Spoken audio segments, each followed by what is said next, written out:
13 का 4 से पढ़ेंगे। हाँ हाँ हाँ, पढ़ेंगे। प्रांजल पढ़ेंगे बेटा, प्रांजल पढ़ो बेटा। पहला कुरिन्थियों, ऐसे निकाल निकाल के देती हूँ। पहला कुरिन्थियों उसका 13 का 4 से 5 का। हाँ, पढ़ेगा। प्रेम सबसे उत्तम प्रेम सबसे उत्तम मार्ग। ठीक है, हमारा नेचर, हमारा स्वभाव कैसा होना चाहिए। हाँ, क्या लिखा है? प्रेम रसवंत है और कृपयालु है। प्रेम नहीं करता, प्रेम अपने बड़ाई नहीं करता। हाँ हाँ हाँ हाँ। और बोलता नहीं, वह अनदेखी नहीं चलता, वह अपने भलाई नहीं चाहता, जुझलाता नहीं, बुरा नहीं मानता। एक मिनट एक मिनट।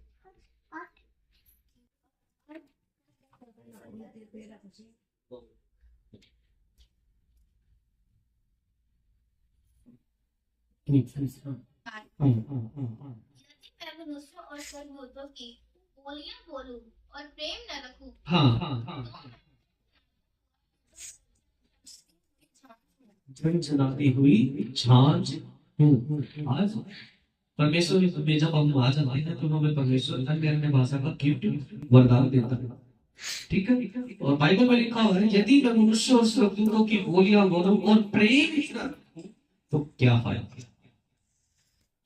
अगर आज हम अपने पड़ोसी से, अपने रिश्तेदार से, अपने भाई से, अपनी बहन से अगर प्रेम ही हमारे अंदर नहीं है तो क्या फायदा उसका। आगे लिखा हुआ है। और यदि मैं भविष्यवाणी कर सकूं हाँ और हाँ सत्य हाँ हाँ हाँ हाँ, कुछ भी नहीं।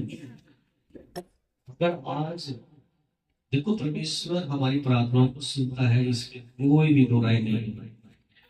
अगर आज आपके पास वो वरदान भी आने की आप बोले कि ये पहाड़ यहाँ से उठ जा और वहां जाके गिर जा, और वो ऐसा हो भी जाएगा, तो अगर आपके अंदर प्रेम ही नहीं है तो क्या फायदा।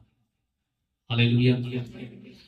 आज अपने भाई से, अपनी बहन से, अपने पड़ोसी से अगर आप प्रेम ही नहीं करते, सबसे जरूरी है नेचर, हमारा नेचर कैसा होना चाहिए। अगर आज आपके पास इतने दान है, इतने वरदान है, आप भविष्यवाणियां करते हो, आज आप देखते होंगे बहुत से लोगों के पास आज बहुत सा वरदान है, बहुत सा पैसा है उनके पास में, बहुत सा, मगर प्रेम नहीं, नहीं है, प्रेम नहीं है। अगर आज वो भविष्यवाणी भी करते हो और प्रेम ही ना रखे तो क्या फायदा ऐसी भविष्यवाणी। हम आगे पढ़ेंगे। संपूर्ण संपत्ति कंगालों को खिला दूं या अपनी देह जलाने के लिए दे दूं और प्रेम न रखूं तो मुझे कुछ भी लाभ नहीं। आज आपके पास बहुत सारी धन संपत्ति है, आज आपने देखा भी होगा भंडारे चलते हैं, बहुत सारे लोग भंडारे कर रहे हैं, भंडारे कर रहे हैं। ठीक है, और भंडारे करते हैं, इतना इतना खिलाते हैं लोगों को, अपनी धन संपत्ति भी बांट देते हैं, और अगर प्रेम ही उनके जीवन में नहीं है तो क्या फायदा ऐसे भंडारों का। हालेलुया। क्या फायदा ऐसे भंडारों का। सभी अपनी आंखें खोल के रखेंगे, नींद आएगी आपको मगर सोना नहीं है। नींद आती है क्योंकि परमेश्वर का वचन जब भी कोई बोलता है तो नींद आती है, मगर सच में हमें सोना नहीं है, अपनी आंखों को खोल के रखना है। हाँ, आगे क्या लिखा हुआ है? प्रेम क्या है? हाँ, धीरजवंत है, यानी कि प्रेम धीरजवंत है और कृपालु है, और प्रेम ध्यान नहीं रखता, प्रेम अपनी बड़ाई नहीं करता और बोलता नहीं। प्रेम आपका सबसे जरूरी है नेचर, आपका नेचर क्या जरूरी है, हमारा नेचर। अब निकालेंगे हम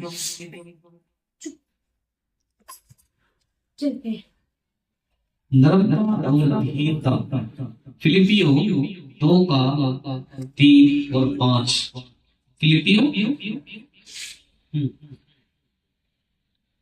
निकालेंगे हम। फिलिपियो 2:3 से 5 पढ़ेंगे हम। विनोद या झूठी बढ़ाई के लिए कुछ विरोध या झूठी बढ़ाई के लिए कुछ ना करो। भी ना करो। हम सभी बढ़ाई के लिए सीखते हैं, अब मेरी बढ़ाई हो जाए। हालेलुया। सब मगर परमेश्वर का वचन क्या बोलता है? विरोध और झूठी बढ़ाई के लिए कुछ भी ना करो। हाँ पढ़ेगा। से एक दूसरे को अच्छा समझो। अपने ही हित की नहीं चिंता करे, परंतु दूसरे की हित की भी चिंता करे। जैसा यीशु का स्वभाव, जैसे जैसे स्वभाव था वैसा ही तुम्हारा भी स्वभाव। वैसा ही तुम्हारा भी स्वभाव हो। कैसा व्यवहार, कैसा स्वभाव चाहता है परमेश्वर?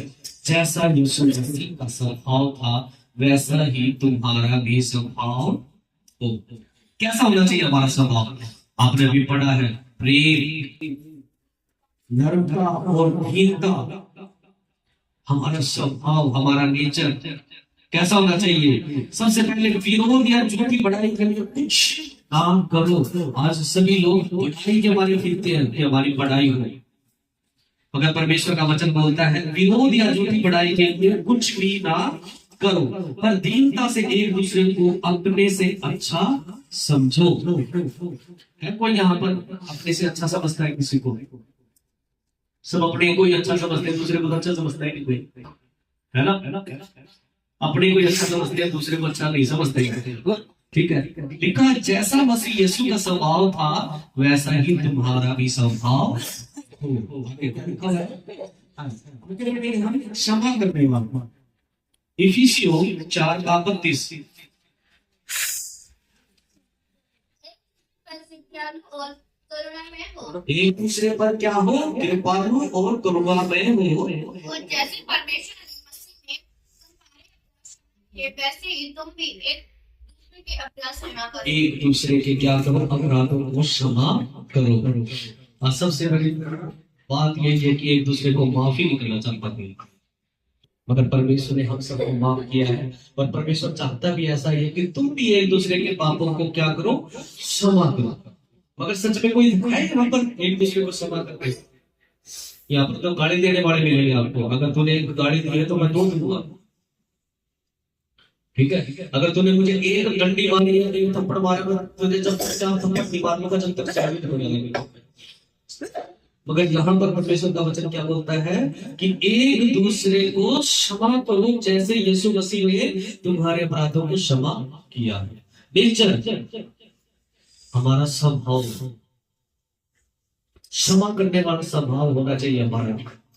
एक दूसरे को स्वभाव, एक दूसरे का स्वभाव कैसा होना चाहिए? क्षमा करने वाला।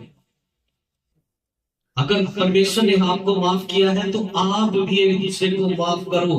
गाली के बदले गाली ना दो कि कभी किसी को बाल नहीं आ रहे तेरी, ठीक है तुम भी बोल दो क्या है ये? गाली देने वाला स्वभाव। परमेश्वर ने बोला है कि मैं ऊंट के फल का सृजनहार हूं। जैसा तुम बोलते हो वैसा तुम्हारे लिए हो जाता है। अगर तुम किसी को गाली दोगे तो दूसरा भी गाली देगा। इसलिए परमेश्वर का वचन बोलता है कि जैसे मैंने तुम्हें क्षमा किया है तुम भी एक दूसरे को क्षमा करो। चौथा है पवित्र और आज्ञाकारी। निकालेंगे पहला पत्रस उसका 15 का 16, 15 और 16। हमारे बुलाने वाला पवित्र है, और जैसा तुम्हारा बुलाने वाला क्या है? पवित्र है, वैसे तुम भी अपने सारे चाल चलन में पवित्र बनो। चाल चलन में क्या बनो? पवित्र बनो। स्वभाव, तो कैसा स्वभाव होना चाहिए? लिखा है, पर जैसा तुम्हारा बुलाने वाला पवित्र है वैसे ही तुम भी पवित्र बनो, क्योंकि लिखा है पवित्र बनो क्योंकि मैं भी पवित्र हूँ। परमेश्वर का नेचर कैसा है? पवित्र। और परमेश्वर क्या चाहता है आपसे? परमेश्वर चाहता है कि जैसे मैं पवित्र हूँ वैसे ही तुम भी क्या बनो? पवित्र बनो। पवित्रता बहुत ज्यादा जरूरी है, बहुत ज्यादा जरूरी है। लिखा है कि मैं पवित्र हूँ तो तुम भी पवित्र बनो। हमारा स्वभाव। लास्ट का वचन निकालेंगे हम, एक मत्ती 5:13 लास्ट का वचन, ज्योति नमक और ज्योति।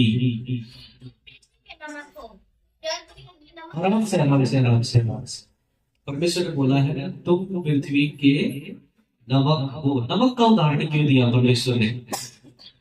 तो मैंने तो नहीं बोला तुम पृथ्वी की मिर्च पड़ती हो, ठीक है, मसाला हो तुम पृथ्वी के, ठीक है। क्यों? क्या लिखा हुआ है? तुम पृथ्वी के नमक हो। आज हम नमक के आपको थोड़ा सा नमक, जब हम सब्जी बनाते हैं नमक के बगैर कोई सब्जी बन सकती है?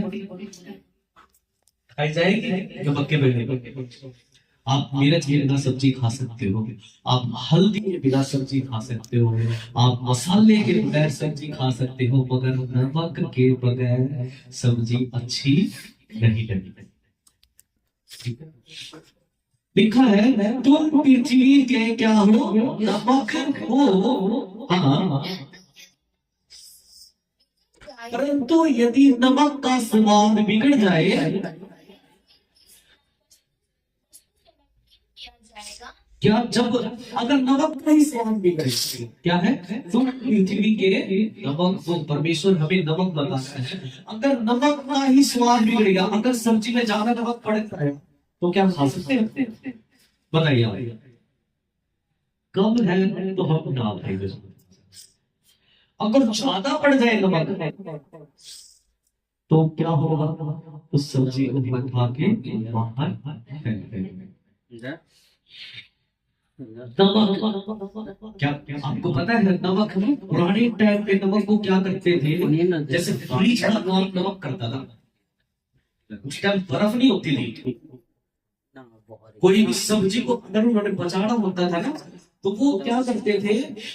नमक, जैसे वो मछलियों को नमक लगा के वो रख देते थे, ठीक है, वो बची रहती थी नमक से। अगर नमक ही का स्वाद बिगड़ जाए यानी कि तो वो सब्जी क्या हो गई? खाने लायक नहीं रहे। यानी कि आप, परमेश्वर ने बोला है तुम पृथ्वी के नमक हो। अगर नमक ही बिगड़ जाए तो वो नमक फिर किसी काम का नहीं। फिर क्या करेंगे उस नमक के साथ? आप बताएंगे। हाँ, बाहर फेंका जाए और मनुष्यों के पैरों तले रोंदा जाए। हाँ हाँ, बाद में जो थी नमक जरूरी है। आज हम इस नमक का उदाहरण समझ गए क्योंकि परमेश्वर ने बोला तुम पृथ्वी के नमक हो। अगर नमक ही सब्जी में ज्यादा चीज जाए तो वो सब्जी किसी काम की नहीं, फिर तो वो उठा के बाहर ही फेंक। इसलिए परमेश्वर ने बोला है तुम पृथ्वी के नमक हो। एक उदाहरण देता हूँ आपको। एक आदमी बोला मुझसे, बोला जय श्री राम, मेरे को बोल रहा है कि जय श्री राम बोल। तो मैं बोला ठीक है भाई, बोल देती है जय श्री राम, मगर मैं जय श्री राम जब बोलूंगा जब मुझे राम आपके अंदर दिखाई दे। हालेलुया। जब सीता मुझे आपके अंदर दिखाई दे, जब मैं राम के साथ बोलूंगा। अगर आज बोला पुत्र के द्वारा पिता की क्या होगी? जय जयकार होगी। अगर आज मेरे पुत्र में गुण है ना तो पिता की क्या होगी? जय जयकार होगी। लिखा है पुत्र के द्वारा पिता की पहचान की जाएगी। बोलने के लिए तैयार नहीं, जैसे भी राम बोलो, जैसी का बोलो, मगर राम आपके अंदर तो होना चाहिए। हालेलुया। सीता पवित्र थी, क्या है आज कोई पवित्र? हालेलुया। सीता आपके अंदर दिखनी चाहिए, राम आपके अंदर दिखना चाहिए, तो वह राम की जय बोलने के लिए तैयार ना है। जब राम ही आपके अंदर नहीं है तो मैं कैसे राम की जय बोलूंगा? अब सेम पोजीशन आपके साथ में वही है। अगर आप चाहते हो यीशु मसीह की जय जयकार हो, यीशु मसीह की कोई जय बोले, तो यीशु मसीह आपके अंदर नजर आना चाहिए। आप किसी को खड़े होकर बोल नहीं सकते यीशु मसीह की जय बोल बोल बोल बोल जय यीशु मसीह की। यीशु मसीह की जय कब बोलेगा वो? जब यीशु मसीह आपके अंदर नजर आएगा। हालेलुया। कब यीशु मसीह की जय बोलेगा वो? जब यीशु मसीह आपके अंदर नजर आए। हम बोलने के तैयार है, कोई बात नहीं, मगर राम के जैसे काम तो करो, सीता के जैसे काम तो करो। लिखा है सीता पुत्र के द्वारा पिता की जय जयकार की जाएगी। अगर आज अच्छे काम करेगा तो किसकी जय जयकार होगी? मेरी। अगर आज आप लोग अच्छे काम करोगे तो किसकी जय जयकार होगी? आपके माँ बाप की जय जयकार होगी कि नहीं होगी? अगर आज आप गलत काम करोगे तो क्या बोलेंगे? किसका बच्चा है यार, उसका नाम ही लेंगे, किसका है ये? फलाने आदमी का, वो ये उसका बाप है, तो क्या जय जयकार होगी? नहीं, जय जयकार नहीं होगी। अगर आप चाहते हो कि यीशु मसीह की जय जयकार हो तो आपके अंदर यीशु मसीह दिखना चाहिए। स्वभाव किसी को समझ में आ रही है? ऐसे ही बोल रहा हूँ।